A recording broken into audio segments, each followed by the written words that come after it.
right, so picture this. You're at the grocery store. You're ready to grab your favorite cereal, but you're met with an entire wall of choices. And suddenly, picking something as simple as breakfast feels impossible. Ever been there? Oh, yeah. Today, we're tackling choice overload, this idea that more options, contrary to what we might think, can actually make choosing harder and leave us feeling less satisfied. Yeah. And what we're going to unpack today goes beyond just a simple preference for fewer options. We're going to delve into the research that shows how our brains literally struggle to handle too much choice. We've got a stack of fascinating studies to dig into, psychology research, neuroscience, and even a peek into how our brains physically make decisions. Mhm. And you know me, I always want to make sure you walk away with some practical takeaways. Yeah. So get ready to learn how to make choosing easier and, dare I say, even a little bit fun. The perfect place to start is with a concept called the paradox of choice. This counterintuitive idea that more options don't necessarily equal better decisions or happier outcomes. Right. It almost feels like we've been hardwired to believe that endless options equal more freedom. But then you have research like the one highlighted in the Decision Lab, showcasing the work of psychologist Barry Schwartz, who really dug deep into this idea. Exactly. Schwartz termed this phenomenon the tyranny of choice. And his research showed that this overabundance of options can lead to increased anxiety paralysis in decision making and even regret about the choices we do make. Which is so relatable. And it's not just theoretical, right? There was that study also mentioned in the Decision Lab, where people were offered different varieties of jam. Some had 24 choices, others only 6. Ah, yes, the JAM study, a classic example of the paradox of choice in action. And I bet you know what's coming. Those with fewer jam options were actually more likely to buy. More options seemed appealing at first, but ultimately made it tougher to commit. It's like our brains hit a wall. And that's where the psychology of individual decision making comes in. Okay, let's unpack that. I have a feeling this is where I'm going to learn a lot about myself. Schwartz describes two types of choosers: maximizers and satisficers. Ooh, I'm already intrigued. Tell me more. A maximizer is always striving for the absolute best possible option. They overanalyze, compare endlessly, and often end up feeling paralyzed by the process. Oof, I think I might be a card-carrying member of that club. So what's the alternative? On the other hand, we have the satisficers, who aim for good enough. They set criteria, and once an option meets those, they're done. This frees them from the constant pressure of finding the perfect choice. That sounds way less exhausting. But it does make you wonder, is there something about the way our brains work that makes us susceptible to this choice overload? Which conveniently leads us to our next source. And this is where it gets really interesting. We're stepping into the world of neuroscience to understand what's happening in our brains when we're flooded with options. And we're talking cutting-edge stuff here. A 2024 study out of Harvard Medical School used this incredible technique called grid tape. Now, before we go any further, can you tell us a bit more about what grid tape actually is? Of course, grid tape is a revolutionary new technology that allows scientists to visualize the activity of neurons in real time. Imagine being able to see how different parts of the brain communicate with each other while a decision is being made. That's incredible. It's like having a window into the brain's thought process. So what did this grid tape study reveal about choice overload? The study was conducted on mice, and researchers found that when presented with too many options, the neural activity in the areas of the brain associated with decision-making became erratic. It's like their brains were short-circuiting. Wow.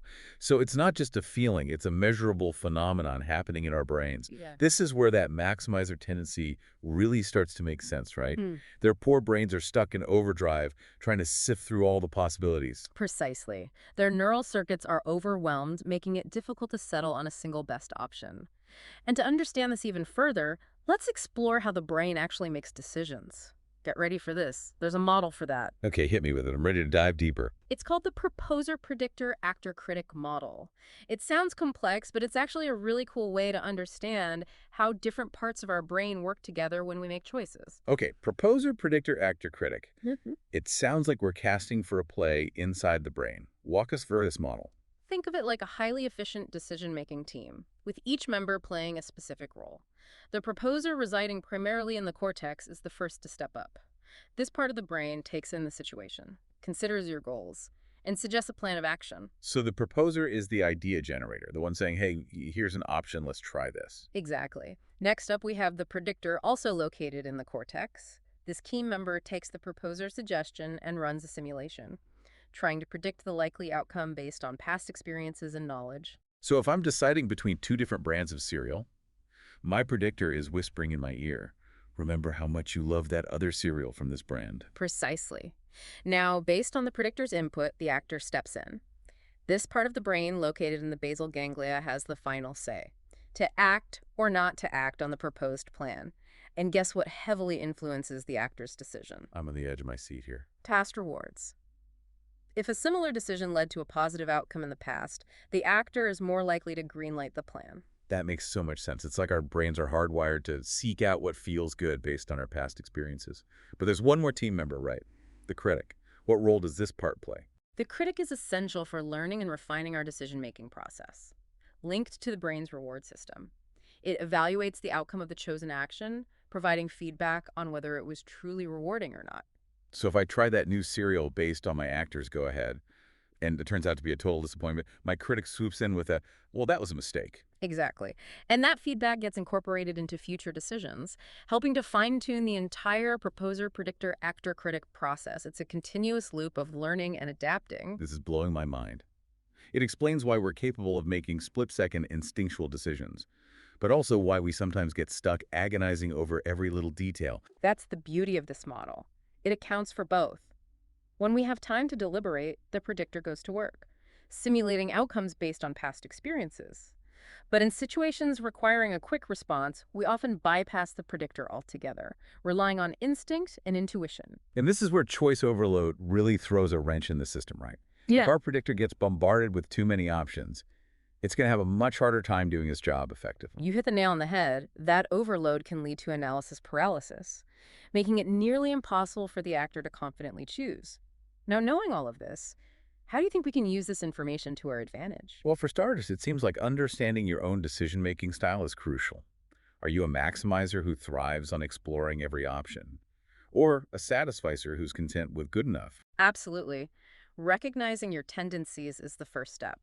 But even if you're a die-hard maximizer, there are strategies to outsmart choice overload.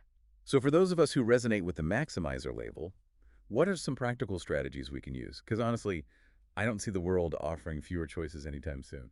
That's the reality, isn't it? The key is to empower ourselves to navigate this abundance of options more effectively.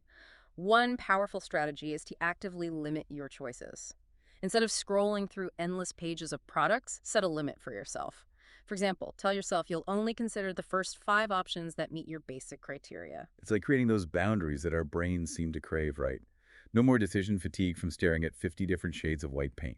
Exactly. And don't be afraid to get creative with your boundaries. You could ask a trusted friend for recommendations, narrowing down your options before you even start browsing. Or you could challenge yourself to make a decision within a set time limit. Remember, done is better than perfect. I love that. It takes the pressure off finding the absolute best and allows for some spontaneity. Are there other ways we can optimize our decision-making process, even in the face of endless options? Absolutely.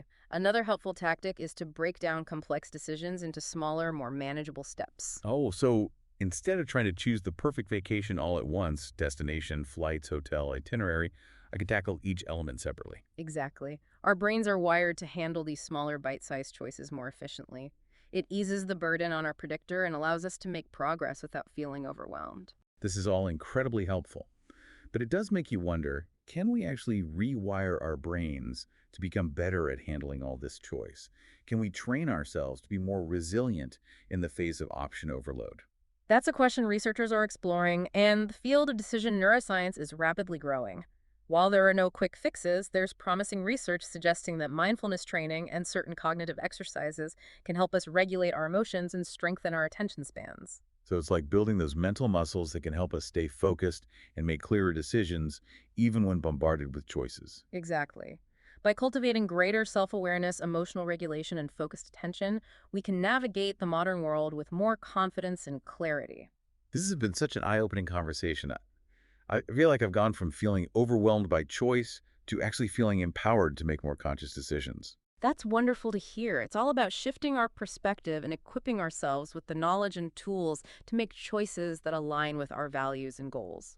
And for you, the listener, I hope this deep dive has provided some valuable insights into the paradox of choice and how our amazing brains navigate this complex landscape of decisions. Remember, you have the power to choose how you choose.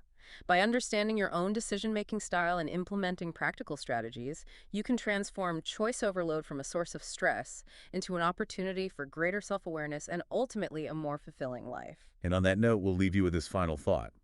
In a world of endless options, the most valuable skill might just be knowing how to choose less, but choose wisely.